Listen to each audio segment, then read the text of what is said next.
estar com os irmãos. Para mim é uma honra. Quando o Gabriel fez o convite, eu aceitei de imediato por dois motivos. Primeiro, que ele é um amigo pessoal, alguém por quem tenho muita estima. Segundo, é que eu tenho um apreço e um carisma pelo pastor Alexis e pelo seu ministério. Eu tenho um respeito por ele, pela pessoa dele, e isso é muito bom, a gente poder estar perto de pessoas que nós admiramos, né? Irmãos, sem perda de tempo e sem mais delongas, convido-vos a abrirem vossas Bíblias no livro de Romanos, capítulo 12. O pastor Carlos Alberto fez um GPS aí nesse texto e o mapeou. Eu vou ler apenas o verso 1. Acredito que no decorrer dessa campanha, os irmãos ouviram alguém ministrar esse texto. Acredito piamente, até porque é um texto extremamente incisivo ao tema da campanha. Aleluia! Quem achou, diga amém. Amém! Glória a Deus. O texto diz: eu estou com a Bíblia de Jerusalém e ela tem a versão da Septuaginta. Então, ainda que o texto seja um pouco diferente, o conteúdo é o mesmo, amém? Amém! Ela diz: exorto-vos, portanto, irmãos, pela misericórdia de Deus, e que ofereçais o vosso corpo como sacrifício vivo, santo e agradável a Deus. Este é o vosso culto racional. Amém? Amém. Poder sentar em nome de Jesus, aplauda o Senhor, que é merecedor de toda a honra.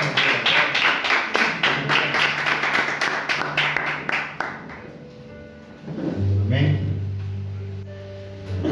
Deus abençoe o coração aonde nasceu o tema metamorfose. Palavra bonita. Entretanto que a sua utilidade vai falar de mudanças, transformações. A metamorfose, ela acontece de maneira involuntária. Ninguém cria uma metamorfose de si mesmo. A metamorfose acontece por si só. Entretanto, ela também é incondicional. Ninguém pode impedir que a metamorfose aconteça. Ninguém pede que ela aconteça e ninguém pode impedir que ela aconteça. Imagina que quando nós nascemos éramos bebês e vamos crescendo, e Paulo, entendendo o conceito de metamorfose, ele já replica dizendo: quando eu era menino, pensava e agia como tal. Agora, sendo adulto, preciso então me comportar como adulto. A metamorfose no ser humano, na máquina humana, ela acontece decorrente a futuro. Segundo a ciência, a cada 5 minutos é futuro. Estão me entendendo, amém? Amém! E a cada minuto de futuro, ou seja, a cada 6º minuto, nascem células e morrem células em nosso corpo. E ainda que nós não percebamos de imediato, estamos em mutação constantemente, sim ou não? Então, todos os dias, você não é mais o mesmo do dia anterior. E o que me chama a atenção é que esse cálculo científico faz uma parafraseação ao contexto da adoração. Perceba que a adoração mediante a arca do testemunho, ela acontecia da seguinte forma: o levita pegava a arca, colocava sobre seus ombros, ele andava então 6 passos, o 7º ele não poderia completar, haja vista que ele tinha que parar, descer a arca do ombro e prestar uma adoração a Deus, para que assim estivesse completo. Ou seja, a cada 7 minutos nós estamos em adoração a Deus. sim ou não? Só pelo fato de existir, só pelo fato de respirar. E esta metamorfose acontece de maneira involuntária. Aleluia.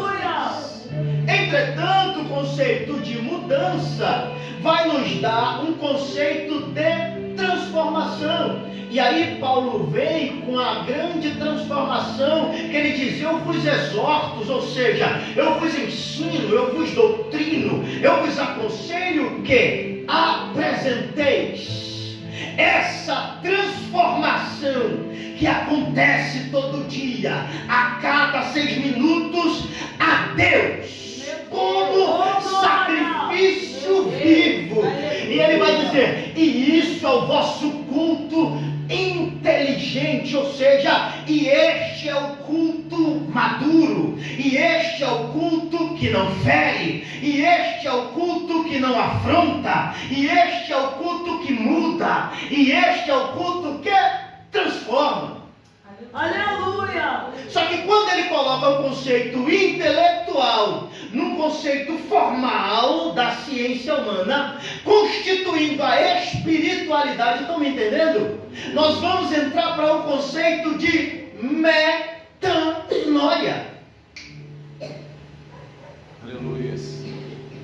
Aleluia. É quando a intelectualidade humana, a transformação do intelecto humano se conecta com o espiritual. Aí ele volta a dizer: quando eu era menino, quando eu era crente moço, quando eu era crente jovem, eu agia como crente jovem. E como é que age o crente jovem, pastor Cristiano? É aquele crente que canta que a roda vai girar, porque quem está embaixo vai ser erguido para cima, e quem está em cima vai ser derrubado para baixo. Este é o crente menino, porque o crente inteligente e racional, de metanoia e transformado, ele vai dizer: o céu é muito grande, e aonde tem um na altura, cabe outro também, porque meu Deus não tem prazer na queda de ninguém. O meu Deus é Deus que levanta, o meu Deus é Deus que ergue, o meu Deus não tem prazer em abater, o meu Deus tem prazer em levantar do monturo o necessitado, em colocar em lugar seguro e elevar. Oh, meu Senhor da glória. Glória a Deus. Quem comemora a queda é Satanás, crente. A gente chora. A igreja militante. Por que militante? Porque estamos militando, sim ou não? Todo dia é uma guerra para vencer. Aleluia. Ela não tem prazer no amigo soldado que cai. Meu Deus. A igreja inteligente, ela rompe esse conceito. Quer ver um exemplo? A Bíblia diz: ai de quem provém o escândalo. No original da palavra, ai de quem divulga escândalo. Já percebeu que o crente que é divulgador de queda de crente, ele não é próspero? Já percebeu que o crente que sai falando mal de um crente que caiu, ele não avança, não desenvolve, só vive andando para trás? Já percebeu? Por quê? Porque pior do que quem peca, porque quem peca pode se arrepender, é quem vive divulgando pecado, porque isso provoca escândalo. Aleluia. Metanoia. Meu Deus. Aleluia. Glória a Deus. Aleluia. Então, existem 2 tipos de transformações, metamorfose. A primeira é involuntária, sim ou não? Sim. Mas existe uma transformação que o próprio Deus precisa fazer. O próprio Deus acha necessidade em fazê-la. Quando Deus olha para alguém e Deus dá a este alguém seletivamente uma missão, Deus vem e deixa essa pessoa conforme a necessidade da missão. Deus chega para Abrão e chama: sai da tua terra, do meio da tua parentela, e vai para uma terra que eu tenho a te mostrar. Sim ou não? Só que Deus olha para ele e diz: como Pai das alturas, tu não pode ser. Eu preciso mudar-te, eu preciso lapidar-te, eu preciso fazer uma metamorfose em você, e eu vou começar pelo teu nome. Em vez de Pai das alturas, eu vou te chamar agora de Abraão, pai de uma grande nação. Ou seja, toda vez que Deus te der uma missão, o teu timbre de caráter vai ser segundo a missão que você precisa desenvolver. E aí a gente entra em uma contradição inadequada do crivo intelectual atual ministerial. Meu Deus. Perceba que a metanoia espiritual, ela vive extremamente desajustada. É um diácono que não sabe ser diácono, é uma missionária que não sabe ser missionária, é um pastor que nem sabe o que é ser pastor, temos presbítero que não sabe o que é ser presbítero, temos crentes que não sabem o que é ser crente. Aleluia. Aí daí ele se pergunta: por que a porta não se abre? É porque você ainda não entendeu. Deus está forjando o teu caráter. Enquanto você não se adequar à vontade da missão de Deus, a porta não vai se abrir. Enquanto Abraão não se adequa à vontade de Deus, ele não ganha prosperidade. Isaac não nasce e a casa dele não se alegra. Percebeu? Aleluia. Faz sentido, sim ou não? Aleluia. Glória a Deus. Glória. Não adianta o vaso vir, meu irmão, baixando na tua direção, no manto, no remanto e no decanto, criando canto para poder marchar e profetizar. Não adianta Deus falar se você não está disposto a ter metamorfose e metanoia. Aleluia. Não, porque Deus me conheceu assim. Eu fico assim mesmo, ele sabe quem sou eu. Deus me conhece. Por isso quer te mudar, sim ou não? Sim. Aleluia. Ele te conheceu e não gostou do produto e disse: vamos mudar. Ele te conheceu e não aprovou e disse: vamos fazer uma metamorfose. Glória a Deus. Aleluia, Deus.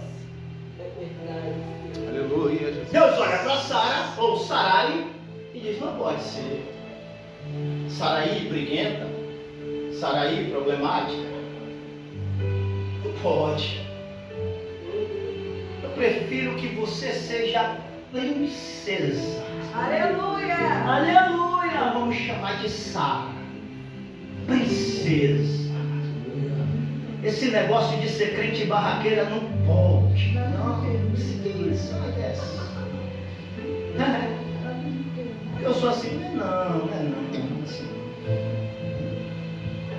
Então, as mudanças ela vem para nos melhorar.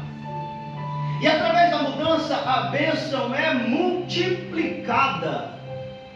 Quer ver um exemplo? Capítulo 21 do Gênesis, a partir do verso 7. A irmã Sara, ela para e começa a dizer: que diria, pois, que eu em minha velhice daria filhos a Abraão e amamentaria filhos. Aleluia. No plural. Entretanto, ela só tem Isaac, mas ela está falando no plural. Quando Deus fala para Abraão que vai fazer dele pai de uma grande nação, no original do hebraico, a mesma palavra que é usada para nação, ela é usada para gentil. Ou seja, Deus está falando para ele: tu serás tão grande que outras nações te chamarão de pai. Aleluia. Entretanto, só nasce Isaac. E Ismael é banido para o deserto. Só que quando chega no capítulo 21 do Gênesis, imagina vocês, pasmem, chegando-se o tempo de desmamar o menino, é natural, lá no Oriente, fazer-se uma festa, porque entende-se que até ali foi trabalho de Deus manter a criança viva. Enquanto a criança está no peito da mãe, é Deus quem alimenta, é Deus quem mantém viva, é Deus quem dá a saúde. Porém, quando a criança vai ser desmamada, começam as obrigações e cuidados direto do pai, sim ou não? Do pai. Então, era natural fazer uma festa. E como é que acontecia essa festa? Essa festa acontecia no meio de amigos, no meio de pessoas próximas, no meio de pessoas confiáveis, no meio de pessoas que a gente gosta. Só se convidava quem estava perto, quem conhecia a luta, quem conhecia a história da família, quem participava da história da família. E a história vai contar que a irmã Sara, ela prepara um banquete, e esse banquete vai ser preparado, e quando o banquete é preparado, lá vem ela, com um sorriso dela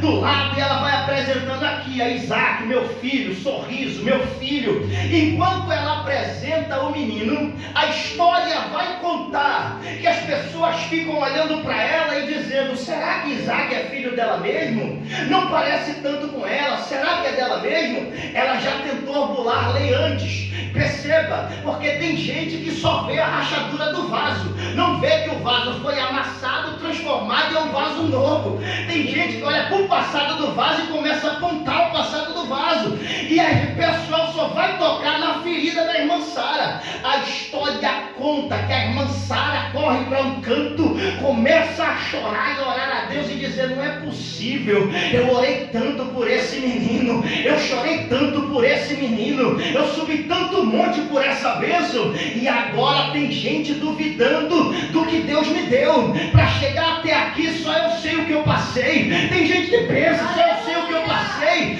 para ter o cargo ministerial que eu tenho hoje, só eu sei o que eu passei. Tive que largar tráfico, tive que largar droga, tive que largar madrugada, tive que largar vício, tive que mudar minha vida para ser o crente que eu sou hoje. E tem gente duvidando do crente que eu sou. Era a sensação que a irmã Sara tinha, e ela vai para o canto e vai orar. A história conta que enquanto ela ora, Deus está ouvindo a oração da irmã Sara. Daqui a pouco o tempo vai passando, o povo está festejando, e as crianças que ali estavam começam a chorar com fome, e a fome da criança começa a atacar. A criança vai ficando com fome. As mães que ali estavam pegam as crianças, vão colocar no peito para amamentar, e percebem que o leite do peito secou. Imagina você, o leite do peito secou. E quem é mãe sabe, quando uma criança está com fome, ninguém consegue calar.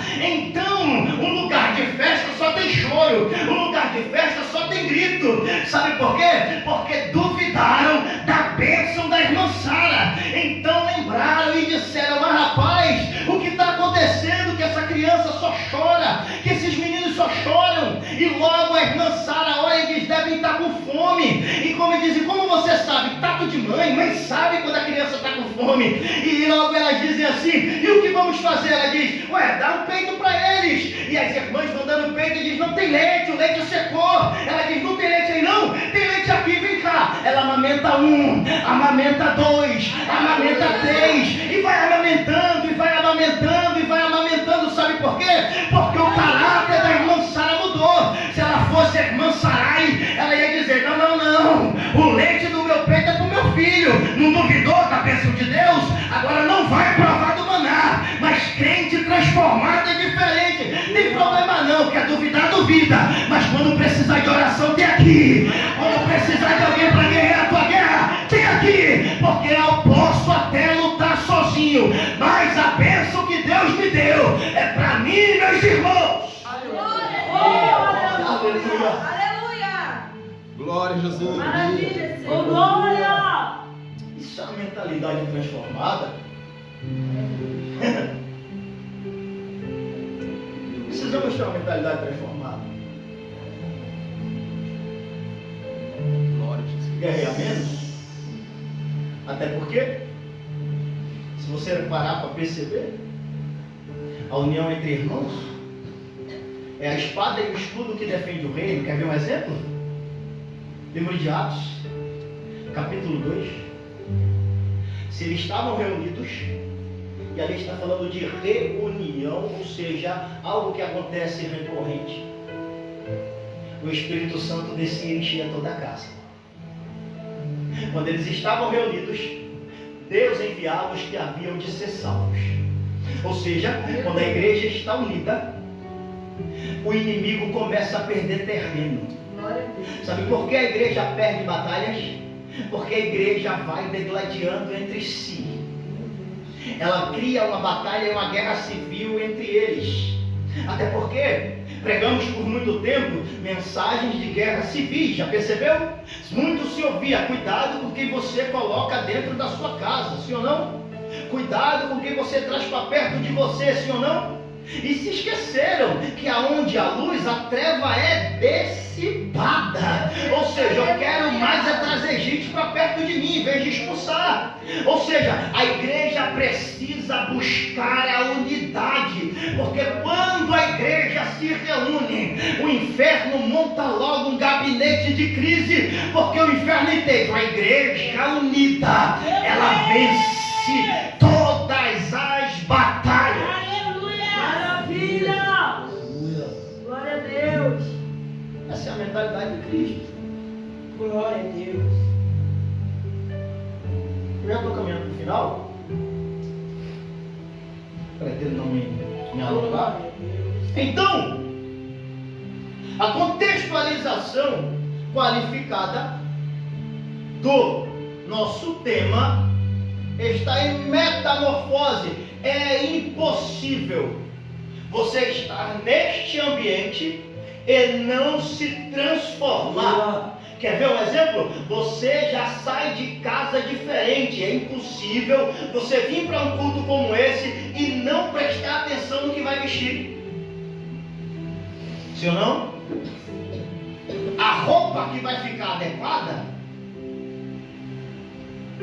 Porém, a mentalidade cristã, e esta é a metanoia, é quando o poder do Evangelho, e quando falamos de Evangelho, não falamos apenas da questão espiritual do Evangelho, mas sim do Evangelho como modo de vida.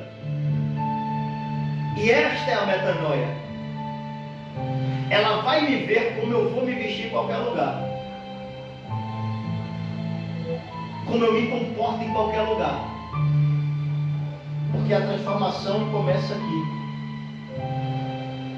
E talvez esteja alguém se perguntando, porque às vezes eu me faço a mesma pergunta: aonde é que nós nos perdemos mediante a tudo isso? Aonde é que nós falhamos? Por que não temos mais essa transformação acirrada? Porque nós olhamos os crentes que nos antecederam, os nossos pais na fé, e nós vemos uma discrepância surreal, ou seja, uma diferença dos crentes de antes para os crentes de hoje. Porque nós somos fadados ao fracasso e temos um complexo de desistência ativo. A igreja desiste facilmente, a igreja do século XXI. Se a igreja catalogasse seus membros por entrada e saída, como se bate cartão, estamos falando de desviados, sim ou não? E se ela tivesse cartão de validade, como um carimbo na carteira de trabalho, teria crente que precisaria de carteira de trabalho como uma Bíblia dessa aqui, para poder carimbar, de tanto que desviou e voltou e tal. Sim. E por que somos tão frágeis e menos persistentes? Por que queremos tanto hoje em dia a facilidade e não amamos a dificuldade? Haja vista que o amor à dificuldade, ela traz evolução. Aleluia. Conceito natural da vida. Não existe vitória sem guerra. Glória a Deus. Aleluia. Conceito natural da vida. Não existe glória sem sacrifício. E por que a mentalidade já está tão futilizada? Haja vista que as próprias promessas que fazemos a nós mesmos não conseguimos cumprir. Quer ver um exemplo? Eu vou estudar mais esse ano. Vira o ano, faz aquelas promessas e tal, né? Você é um crente melhor. Você é um profissional melhor. É porque falta qualificação de talentos.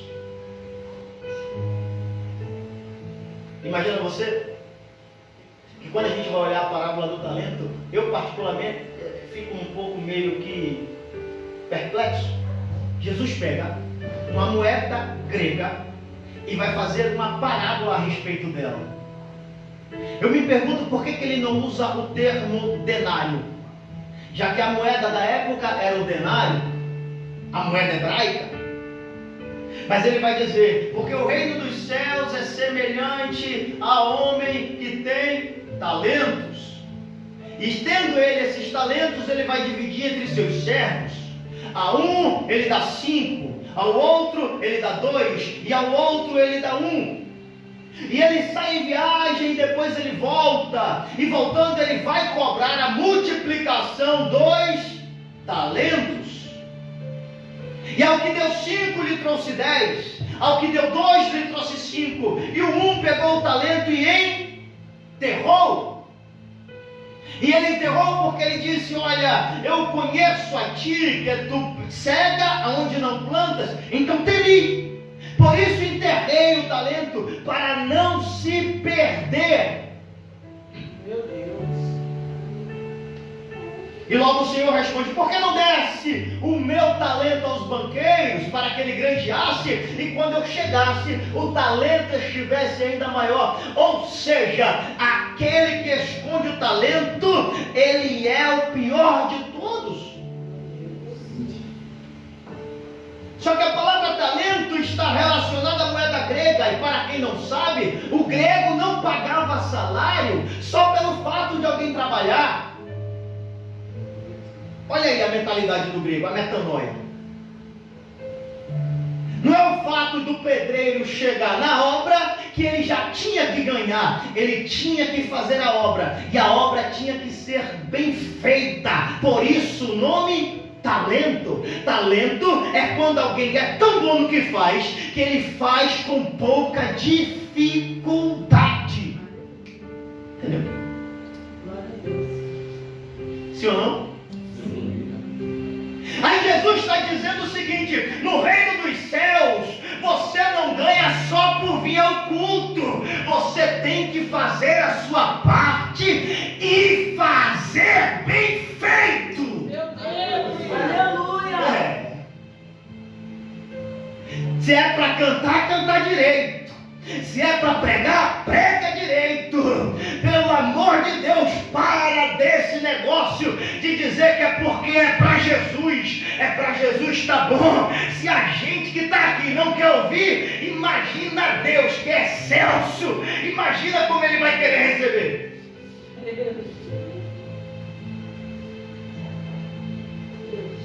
Então aí perdemos o questionamento da mentalidade.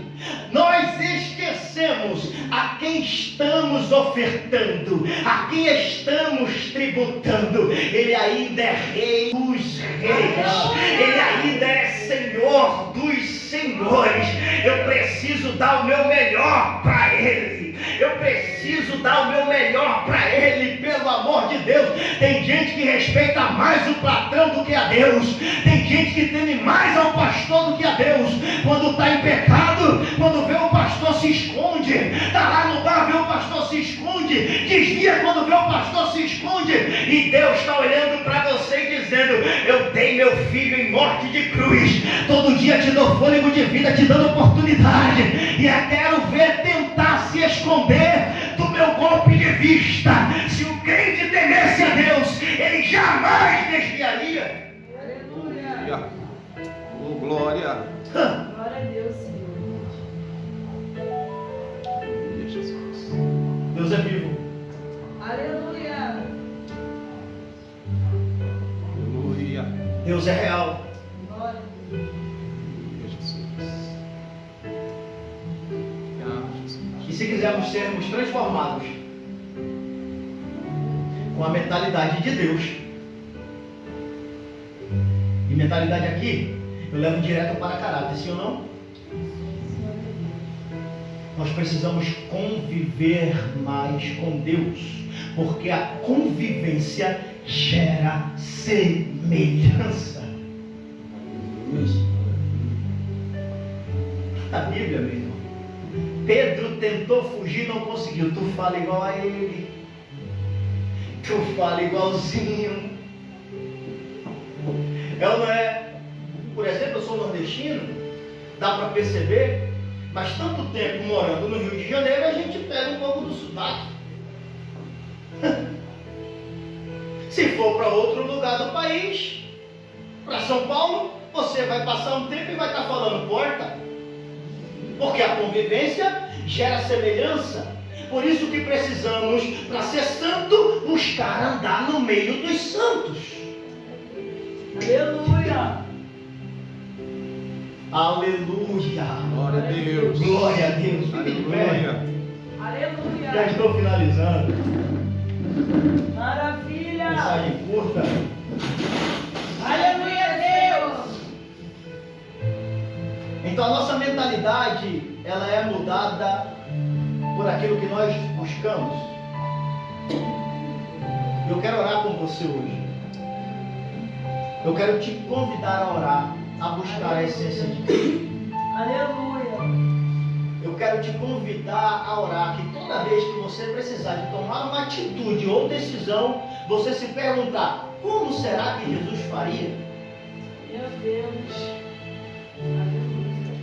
Aleluia. Glória a Deus. Oremos. Pai amado, Rei da Glória, agradecemos a Ti, Senhor, pela oportunidade de hoje, deste culto, nesta noite, de estarmos em Tua presença, Te adorar, e Te exaltar e Te glorificar. Viemos aqui, Senhor, para prestar um culto a Ti, um culto memorável, um culto racional. E esperamos, Senhor, que o nosso culto tenha sido recebido como cheiro de aroma suave. Mas desde já agradecemos a Ti, Senhor, pela graça que Tu sempre nos dá. Ao final do culto, Tu sempre fala conosco, nos orienta, nos exorta, nos faz promessas, porque Tu és um Deus bom, porque Tu és um Deus que nos ama. E o Teu amor, Senhor, ele é tão inexplicável que nem mesmo João, alguém que tanto falou de amor, conseguiu explicar. E ele vai dizer que Tu amasse a humanidade de um modo tal que foi capaz de dar o Seu único filho para morrer por nós. Agradecemos a Ti por tamanha dádiva, porque imagina onde é que estaríamos agora sem a oportunidade da salvação. Todos nós condenados, estupefatos a estar mortos espiritualmente, mas o Senhor veio com mão forte, desceu até o inferno, arrancou da morte o agrilhão e perguntou: ó morte, aonde é que está o teu agrilhão? E nos deu mais uma vez oportunidade de vida eterna. Agradecemos a Ti, Senhor, por tamanha valentia e amor. Mas pedimos a Ti, Senhor, cuida de nós, muda a nossa mentalidade através do Teu Santo Espírito, para que possamos Te agradar, a ponto de quando a trombeta soar, o nosso nome seja chamado dos altos céus, e nós tenhamos corpos glorificados para morar contigo nas regiões celestiais. Buscamos a salvação. Estamos aqui, Senhor, não pelo milagre, não pela porta aberta. Estamos aqui porque só Tu és o caminho, a verdade e a vida. Aleluia! Nós estamos aqui, Senhor, para declarar que Tu és o suficiente Salvador de nossas almas. Então muda a nossa mentalidade para que possamos sermos parecidos contigo, Teus fiéis imitadores. Assim eu Te oro e eu Te agradeço. Em o nome de Jesus. Amém.